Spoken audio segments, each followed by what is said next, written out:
Ça, c'est la presión nueva qui l'on va concernant la poudre au mélanger avec la friserie. Lui, c'est un narcotrafiquant et la presión de l'Équateur. Les gendarmes en août dernier alertés parce qu'ils pensaient être un cambriolage, un chimiste opéré là dans l'ombre.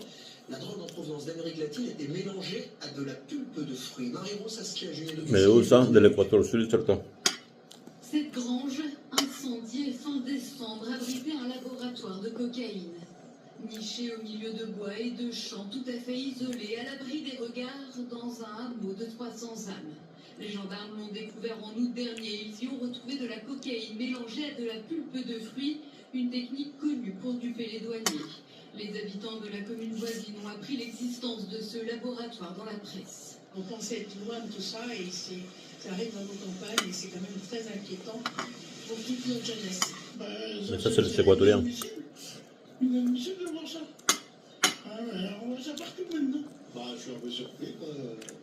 Après, je suis bon, ça circule même en campagne, mais là, à ce point-là, non, je suis un peu étonné.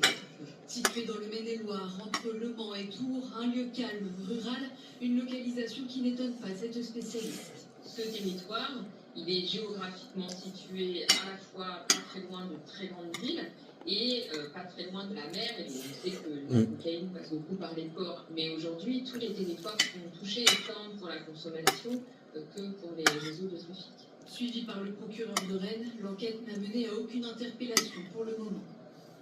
Et Emmanuel Macron, le chef de l'État, appelle ce matin à muscler encore la lutte contre le narcotrafic. Voilà ce qu'a déclaré le président hier. Mais lui, il est poteau avec le président de l'Équateur. Il a donné carte blanche. On voit le kilo, frère. C'est vrai? Ils sont des potes avec l'Équatorien. Ça se trouve que c'est un ensemble, je ne sais pas, va savoir. Je dis comme ça parce qu'ils savent que la drogue vient de l'Équateur et lui, il ne fait rien pour attraper ce trafiquant de merde équatorien. Et l'Équateur avant, c'était pas un pays de trafiquants. Hein. Mais depuis que Daniel Noboa, ce petit malfrat, il est dans le pouvoir, ils sont en train d'assassiner les gens, des footballeurs, n'importe qui se tue là-bas en Équateur, tout ça pour la drogue.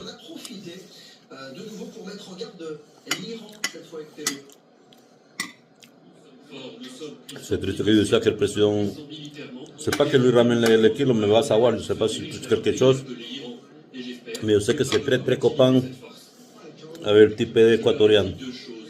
Parce que l'équatorien c'est un homosexuel en fait.